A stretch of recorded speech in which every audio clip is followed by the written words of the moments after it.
नमस्कार, बहुत स्वागत है आपका इस खास चर्चा में। आप और सबसे पहले 2 बजे के स्पेशल शो में आज हम बात करेंगे सरकारी सिस्टम की। अगर आपको कई बार सरकारों के काम करने के तरीके और सिस्टम की हालत समझनी है तो छत्तीसगढ़ में 6500 टीचर्स की नौकरी जाने के खतरे के मामले को जरूर समझना चाहिए। केंद्रीय शिक्षा नीति की परवाह नहीं की गई, कोर्ट के आदेशों का भी ख्याल नहीं किया गया। नतीजा यह हुआ कि 6500 टीचर्स जिनकी ड्यूटी करीब 6 महीने पहले ही लगी थी, आज नौकरी खोने की कगार पर है। 2 अप्रैल को छत्तीसगढ़ हाईकोर्ट ने एक बड़ा फैसला दिया जिसमें बीएड डिग्रीधारी कई सारे ऐसे लोग हैं जिनकी नौकरी पर खतरा आ गया है और लगभग 6,500 ऐसे लोग हैं जिनको इस बात की चिंता है कि उनकी नौकरी अब कभी भी जा सकती है। ऐसे ही कुछ युवा जिनकी नौकरी पर खतरा है, जिनको नौकरी सरकारी मिल चुकी थी लेकिन अब कभी भी इनकी नौकरी जा सकती है, इस बात की आशंका है। वो मंत्रियों के दरवाजे भटक रहे हैं और अपनी गुहार लगा रहे हैं कि आखिर उनकी ऐसी क्या गलती है जो उनकी नौकरी पर खतरा है। आखिर पूरा मामला क्या है, जानते हैं। क्या नाम है आपका? मेरा नाम अभिषेक पांडे है सर, और मैं सहायक शिक्षक चरामा में पदस्थ हूँ। हम लोगों का नोटिफिकेशन पुराना था सर, और हमारे नोटिफिकेशन में क्लियर मेंशन है कि अगर आप बीएड किए हो और टेट पास हो तो आप एलिजिबल हो। अब आप जब हम लोग इस बेस पे जब नौकरी मतलब एग्ज़ाम दिला लिए, रिज़ल्ट आ गया, और आखिरी में ये बोलना कि सुप्रीम कोर्ट का कोई डिसीजन है जिससे आप मतलब एलिजिबल नहीं हो रहे हो, या फिर हाई कोर्ट का, उसके बाद हम लोगों को सुप्रीम कोर्ट के द्वारा ही अंतरिम रिलीफ देना, उसके बाद हाई कोर्ट में हमको इनलीगल बोल देना, तो ये तो हमारे साथ भी अन्याय हो रहा है सर। इसमें बहुत सारे ऐसे भी पर्सन हैं हमारे साथ जो अलग अलग जॉब को छोड़ के आए हैं, जैसे कोई रेलवे को छोड़ के आया है, कोई पोस्ट ऑफिस छोड़ के आया है, तो ये तो उनके साथ गलत हो गया सर। क्या कोई भी जो एग्ज़ाम की तैयारी करने वाला है वो नोटिफिकेशन के बेस पर ही तैयारी करता है कि आप एलिजिबल हो या नहीं हो? तो उसी बेस पर हम इस पद में मतलब लगे हुए हैं।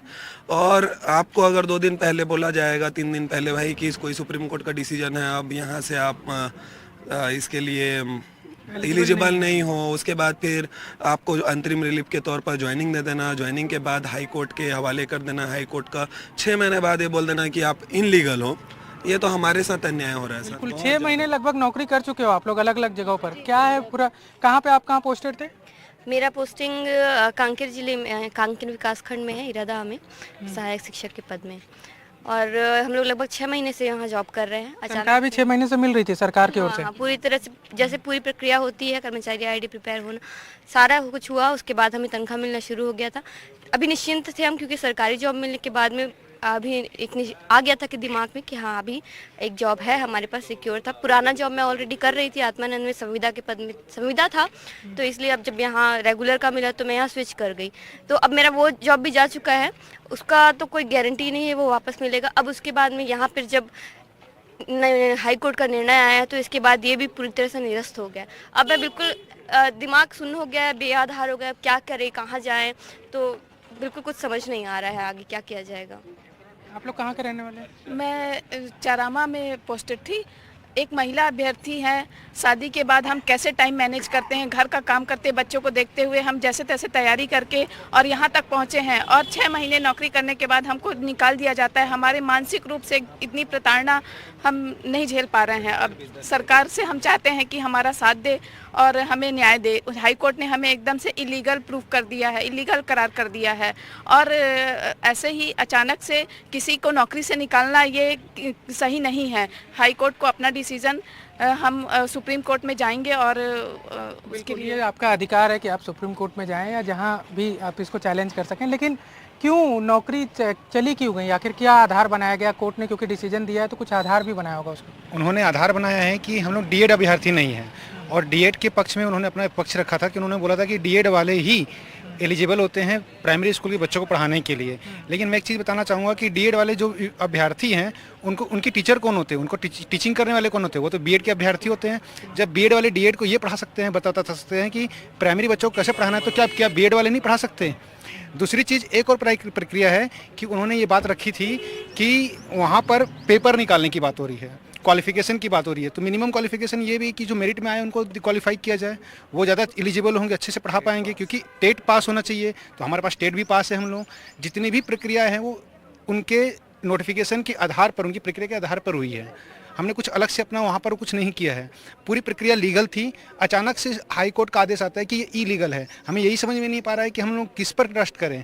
एक तो हमारी उम्र वैसे भी 34 साल से 34.5 साल हो चुकी है, अगले अगस्त में हम लोग 35 साल के हो जाएंगे, हम लोग वैसे ही हम लोग फिर एग्ज़ाम फॉर्म नहीं भर पाएंगे, हम करें तो करें क्या।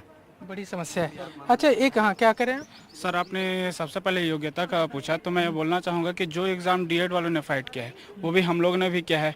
तो जो 12th पढ़ के, केवल 12th पढ़ के और जो डीएड किया हुआ है वो एक बच्चे को पढ़ाने के लिए एलिजिबल हो सकता है, लेकिन एक जो ग्रेजुएट है 2 साल बीएड किया है, ट्रेनिंग किया हुआ है पढ़ाने के लिए, वो एलिजिबल नहीं हो सकता। ये कहाँ का क्वेश्चन हो सकता है सर? और हमने जो आप गवर्नमेंट लोगों के जो वकील रहे होंगे कोर्ट में वो सब तो ये दलीलें रखे होंगे ना, ये सब बातें तो रखे होंगे। अलग अलग स्टेट का अलग अलग मैटर है, राजस्थान का अलग है, छत्तीसगढ़ का अलग है, लेकिन हमें वही राजस्थान स्टेट के आधार पे ही ट्रीट किया जा रहा है, हमारे केस को निरस्त कर दिया जा रहा है। तो सर हमें बहुत समस्या है, हम लोग बहुत सारे केस कर रहे हैं, बट हमें कोई उचित रिजल्ट। सर ये जो केस था वो राजस्थान का था एक्चुअली में, और हमारे यहाँ छत्तीसगढ़ का मैटर ये है कि डीएड प्राइमरी के साथ साथ अपर प्राइमरी में भी अलाउड है, और हम लोगों का जो बीएड है उसको प्राइमरी के लिए एलिजिबल नहीं कर रहे हैं। तो हर स्टेट का अलग अलग मैटर है, और राजस्थान के कंपेयर में छत्तीसगढ़ के लिए उसी डिसीजन को लागू कर देना ये हम लोगों को न्याय संगत नहीं लग रहा है। जो गजट में नोटिफिकेशन निकला था उसमें हम लोग को बीएड वाले लोग को भी सहायक शिक्षक में बोला गया था कि वो कर सकते हैं बीएड डीएड दोनों। मेन बात यही है, मैं आप लोग से यही मैं जानना चाहता हूँ कि आप लोग आज ये कि क्या सरकार जब भर्ती निकाली थी, इसका ये भर्ती निकली कब थी, थोड़ा सा डिटेल में दर्शकों को भी समझने के लिए कि ये भर्ती निकली कब थी, और जब भर्ती का नोटिफिकेशन आया था तो क्या कोई ऐसा क्लॉज था जिसमें आज जिसको शामिल किया गया? यही भर्ती निकली कब थी, थोड़ा डिटेल में सर ये 4 मई को निकाली हुई है नोटिफिकेशन, 4 मई को जारी हुआ है। 4 मई कौन सा? 4 मई 2023 को। उसके बाद 9 मई से फॉर्म भरना स्टार्ट हुआ है, 1 महीना फॉर्म भरने में हमको समय मिला है, और उसके बाद 10 जून को हमारा पेपर हुआ है। तब तक ये कोई चीज़ें नहीं थी। उसके बाद हमारा 2 जुलाई को रिजल्ट आया, रिजल्ट आने के बाद मेरिट लिस्ट जारी हो गई, मेरिट लिस्ट जारी होने के बाद 11 अगस्त को सुप्रीम कोर्ट ने राजस्थान वाले केस में उनको रोका था, उनके नोटिफिकेशन को रद्द किया था कि जिसमें हम पार्टी नहीं थे।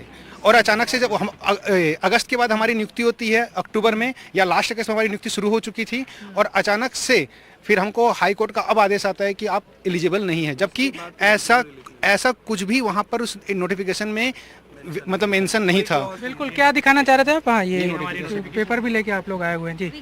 विज्ञापन का क्या है इसमें? इसमें ये पूरा कहीं पर भी नहीं लिखा है कि हमें सीधी बात पात्र यहाँ पर कोई भी केस के अधीन ऐसा नोटिफिकेशन में कहीं भी मेंशन नहीं है सर। तो जब एक विद्यार्थी को ये पता ही ना हो कि कौन सा केस चल रहा है, कौन से केस के अंडर हम आ रहे हैं नहीं आ रहे हैं, तो ये तो हमारे साथ अन्याय हो गया ना। कोई भी एग्जाम निकलने से पहले उसके एजुकेशन क्वालिफिकेशन बताया जाता है, तो उसमें भी यहाँ बताया गया है कि बीएड डीएड दोनों एलिजिबल है, प्लस टेट। जी सर, पूरा नियम लिखा हुआ है। के पास के लिए और अचानक बोलते हैं हायर सेकेंडरी न्यूनतम पहचान, ठीक है, ये ठीक है, डीएड या बीएलएड उत्तीर्ण, ठीक है, उत्तीर्ण। अच्छा, टीप लिखा हुआ है कुछ। स्कूल शिक्षा विभाग के परिपत्र के क्रमांक 3 रायपुर दिनांक पिछड़ी जनजातियों के लिए अच्छा विशेष है। मतलब कहीं ऐसा इसमें जिक्र नहीं था ना कि कोर्ट कभी भी किसी दूसरे राज्य के अधीन वाला मामला या ऐसा कुछ? तो सर यही कहना है कि भाई इस नोटिफिकेशन के बेस पे तैयारी करने वाले हैं वो कहाँ जाए। हम लोगों के साथ अन्याय नहीं हो गया बहुत बड़ा। और दूसरा ये है कि बहुत सारे ऐसे पर्सन हैं जो अपना अपना जॉब छोड़ के आए हैं। मैं खुद आत्मानंद ये आत्मानंद से आए हैं और भी कई लोग आत्मानंद में लगे हुए थे। हम लोग संविदा में थे, हम सोचे कि हमारी गवर्नमेंट जॉब परमानेंट जॉब लग रही है, तो हम लोग फिर रेगुलर जॉब में आना पसंद किए। अब ना तो हम लोग घर के रहे ना घाट के रहे। सर कई लोग बहुत गरीब फैमिली से होते हैं सर। 8 साल हम लोगों ने सरकारी नौकरी के लिए मेहनत किया और बहुत मुश्किल से सरकारी नौकरी मिला है, और 6 महीने सरकारी नौकरी करने के बाद सैलरी लेने के बाद एक आदेश के द्वारा हमको आज ना निरस्त नौकरी से निकाला जा सकता है। तो ये कहाँ का बात हुआ सर? बड़ी चिंता है। हमारा भी तो ह्यूमन राइट्स है सर। हमने क्या गलत किया, हम लोगों को पहले ये बताया जाए कि हमने क्या गलत किया। अच्छा, आप लोग का एक ग्रुप में मैं एक देख रहा था आप लोग के, कई लोग ये कह रहे थे कि उनकी शादियां तय हो चुकी हैं नौकरी के यहाँ पे, सामाजिक। हाँ, कुछ लोगों के। आइए क्या बोल रहे हैं? शादी होने वाली है अभी 24 से। क्या नाम है आपका? देवेंद्र साहू। जी हाँ जी, मैं अभी चारामा में पोस्टेड हूँ। मेरी शादी फिक्स हो चुकी है, सगाई हो गया है, और अभी 24 से स्टार्ट है। तो सर जिस इसी बेस पे लगी थी कि नौकरी लग गया लड़का? जेन्युइन है सर। कोई कुछ मतलब लड़का कुछ कमाता हो तभी कोई भी घर की लड़कियां, है ना। तो मेरी भी इस बेस पे मतलब टूटने के कगार पे है शादी, है ना, कि जिस बेस पे मेरी शादी फिक्स हुई है तो आगे का जीवन यापन एक कठिन हो जाएगा सर। और घर में मैं भी जी। जी, एक निश्चिंता थी सर, इससे पहले भी हम लोग रखे थे बात को, तो हमें आश्वासन था कि हमारा जॉब सिक्योर रहेगा, लेकिन एक फैसला आया है और हमारी नौकरी पे खतरा। सामाजिक और आर्थिक स्थिति पे आगे की भर्तियों पे अगर ये बात लागू होती तो समझ में आता। हमको ये समझ में नहीं आ रहा है, पुरानी भर्तियों पे ये बात अगर लागू होगी तो ये तो बहुत सारे अभ्यर्थी हम लोगों के साथ तो बहुत बड़ा न्यायपूर्ण है, जहां हम लोग एग्ज़ाम दे दिए, रिजल्ट में टॉप मेरिट लिस्ट में जगह बना लिए, फिर अचानक से ये बोलना कि राजस्थान के परिवेश में कोई डिसीजन आया है वहाँ भाई आप लोग भी के ऊपर ये लागू होगा, ये तो फिर हम लोगों के साथ बहुत बड़ा न्याय होगा। हमको इस बात की जानकारी ही नहीं थी, हमको इस बात के बारे में पता ही नहीं था कि ऐसा कुछ है। एक और सर बहुत बड़ी समस्या है कि हाई कोर्ट ने आदेश तो दिया कि हम निरस्त किए, लेकिन उसके साथ ये भी बोल रहा है कि 6 हफ्ते के बाद 6 हफ्ते के भीतर हमें निकाला जाए और निकालने के बाद नई नियुक्ति जो डीएड अभ्यर्थी है उनको लिया जाए। और अभी आचार संहिता लगी हुई है सर, हम कहाँ जाएं, क्या करें, कुछ समझ में नहीं आ रहा है। हम करें तो करें क्या? सबसे बड़ा जो सर, मेरा नाम अरविंद निषाद है और मैं शादीशुदा हूँ। 2019 में शादी हुई थी और लकी ये था कि अभी जो नोटिफिकेशन आया था उसमें जॉब लगा है, बट अभी अनफॉर्चुनेटली ये बोला जा रहा है कि हमको निकाला जाएगा या कोर्ट का आदेश आ चुका है। तो मैं अपनी फैमिली को कैसे पालूंगा? 1-1.5 साल का बच्चा है, मेरी वाइफ है, पापा है, मम्मी है, रिटायर है, तो मैं कैसे करूँ? कहाँ जाऊँ मैं कैसे करूं वहाँ पे? सर, एक बहुत बड़ा न्याय इस तरीके से है, जैसे कि नौकरी लगने के बाद परीक्षा अवधि होती है, तो इस नौकरी में 3 साल की परीक्षा अवधि है। अब परीक्षा अवधि के दरमियान विभाग के द्वारा किसी प्रकार की अनुमति नहीं दी जाती कि आप कोई एडिशनल डिग्री ले और साथ ही साथ और कोई किसी प्रतियोगी परीक्षा में भाग ले। तो अब तक जो 6 महीने तक हम लोग नौकरी में थे, उस दरमियान कोई और पेपर नहीं दिए, विभाग ने अनुमति नहीं दिया, तो कैसे पेपर देंगे? तो एक तरीके से एक जो रास्ता था वो भी बंद था। मतलब एक बहुत बड़ा न्याय है। अब प्राकृतिक न्याय का सिद्धांत कहेंगे और मौलिक अधिकारों के हनन की बात कहेंगे। अगर आपको किसी प्रकार से नौकरी दे दिया जाता है, गुजारा भत्ता आपका उसी से चल रहा है, 90 दिन से अधिक हम लोग नौकरी कर लिए, तो ये सारी चीज़ें हम पर लागू होती है। और सरकार की किसी अगर गजट को न्यायपालिका अगर कैंसिल कर देती है तो इसमें आम लोगों का कितना बड़ा नुकसान हो रहा है। मान लो कि बात प्रशासन और न्यायपालिका, जो दोनों विधायिका और कार्यपालिका के बीच में जो मतभेद है, उसमें आम लोगों का नुकसान क्यों हो रहा है? तो मैं माननीय न्यायालय से और साथ ही शासन के लोगों से ये कहना चाहूँगा कि हमारे पक्ष को मजबूती से रखा जाए। जिस प्रकार से मंत्री जी ने कहा है, आश्वासन दिया है, तो हमारी उम्मीद है आप लोग मजबूती से पक्ष रखा जाए, ये एक सरकार की ओर से आप लोग की यही मांग है। सबसे बड़ा सवाल ये उठता है कि क्या गलती किसी की है और सजा किसी को मिल रहा है? क्या लग रहा है? यस सर, सर मेरा नाम जूही चौहान है, मैं चारामा ब्लॉक में पदस्थ हूँ सहायक शिक्षिका के पद पर। सर मैंने लोन लिया हुआ था गाड़ी के लिए, अब मैं कहाँ जाऊँ? मैं किससे मांगूँ पैसे? और उधार मांगूँ पैसे? किससे मांगूँ? हमारे लिए समस्या बन चुकी है। आज हमको निकाल दिया गया है सिर्फ एक लाइन बोल के कि आप वैलिड नहीं है। किस बात पे वैलिड नहीं है? इलीगल है हम, किस बात पे नहीं है? जो नोटिफिकेशन में लिखा गया था उसके हिसाब से तो हम वैलिड थे। अब तुम सिर्फ एक दिन में बोल दोगे कि आप नहीं हैं, ये हम कैसे मान लें? हमारे साथ ये अन्याय हो रहा है। न्याय के मंदिर में अन्याय होना, ये जस्टिस हमारे लिए सही नहीं है। अगली भर्तियों पे लागू हो ये सही है, पर पिछली भर्तियों में लागू होगा तो फिर वो 2019 के बैच पे भी वो प्रभाव पड़ सकता है। इसलिए सर बस हमारी यही सर से आगे की भर्तियों पे आने वाले कैंडिडेट्स को ये बात पता है कि भाई डीएड एलिजिबल है, बीएड नहीं है, लेकिन ना हमारे नोटिफिकेशन में कहीं मेंशन है, ना हमको इस बात की जानकारी बताई गई है कि भाई आप एलिजिबल नहीं है कि क्या है कि आपका कोर्ट केस चल रहा है। तो हम उस बेस पे तैयारी किए, अपना मेरिट बनाए, सिलेक्शन ले लिए, तो यहाँ से हमको बाहर करना ही गलत है। और उस बेस पे एक सरकारी आदमी का एक अलग रेपुटेशन हो जाता है समाज में, और सामाजिक आर्थिक सारी परेशानियां। आप कुछ कहना चाहिए? जी सर हम ऐसे समाज में बिलोंग कर रहे हैं जहाँ सोशल सिक्योरिटी का पर्याय ही सरकारी नौकरी है, तो हम अपनी संविदा की जॉब छोड़ के ये जॉब को ज्वाइन किए हैं। तो इससे ये कंडीशन बनी है कि हमारे परिवार में, हमारे सब में अवसाद की स्थिति बनी हुई है। तो ये सिर्फ हमारे जो नौकरी में उनकी बात नहीं है, ये हम सबके परिवारों की भी बात है। सबके घर में बिल्कुल अवसाद का माहौल बना हुआ है। तो हमारा सरकार से यही निवेदन है कि सरकार हमारा पक्ष मजबूती से रखे और जो नौकरी में है उनको ना निकाले। क्या नाम है आपका? जी मेरा नाम सौम्या मिश्रा है, मैं चारामा ब्लॉक में पोस्टेड हूँ। ज़्यादातर चारामा के लोग यहाँ पर आए हुए हैं। चारामा और कांकेर क्या है? क्या अच्छा एक कोई डाटा आप लोग के पास ऐसा है क्या कि कितने लोग हर साल बीएड करते होंगे? कोई ऐसा आंकड़ा है आप लोग के पास कि बीएड पास आउट की संख्या कितनी है? लगभग 22,000 है सर छत्तीसगढ़ में। छत्तीसगढ़ में 22,000 सीटें हैं बीएड की। जी सर। मतलब हर साल लगभग 22,000 लोग पास आउट होते हैं? जी सर, लगभग। और नौकरियां कितनी निकलती हैं बीएड वालों के लिए? सरकारी की अगर बात करें, आप लोग के पास ऐसा कोई आंकड़ा होगा क्यों देते? निकलने वाला है तो 2500, अभी जो नया आएगा तो 2500 शायद जॉब रहेंगे।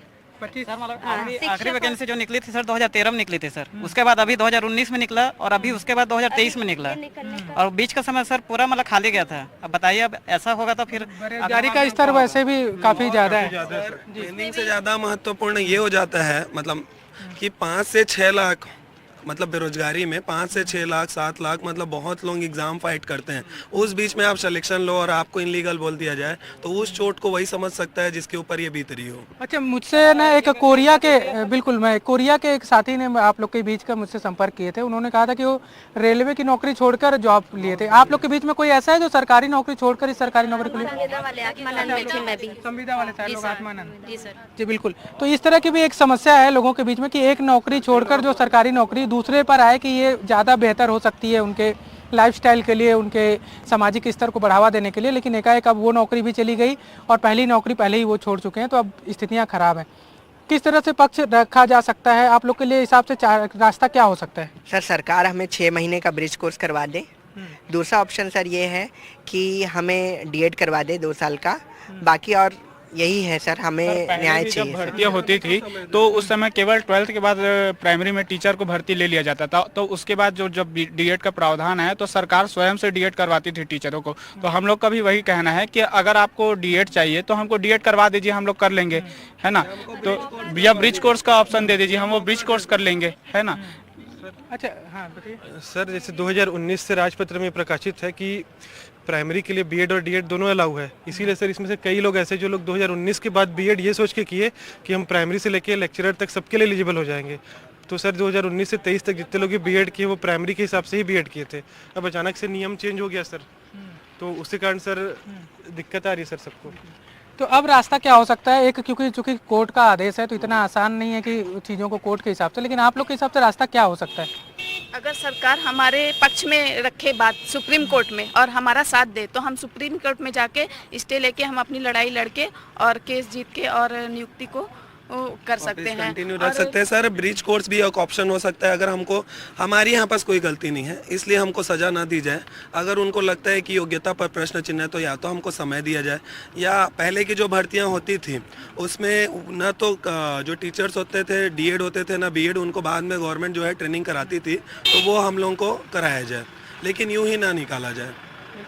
क्या दोनों के लिए कोई रास्ता नहीं हो सकता कि आप लोग की नौकरी भी बची रहे और जो डीएड के लोग हैं उनको भी नौकरी मिल जाए? ऐसा कोई रास्ता हो सकता है सर? अभी 33,000 शिक्षक भर्ती निकलने वाली है, तो ऐसा हो सकता है सर कि 3,000 जो सिलेक्शन 3-4 हज़ार जो बीएड कैंडिडेट का सिलेक्शन हुआ है उनको यहीं रखा जाए और डीएड को भी दे दिया जाए 3,000 पोस्ट, क्योंकि इतनी पोस्ट तो है ही सर।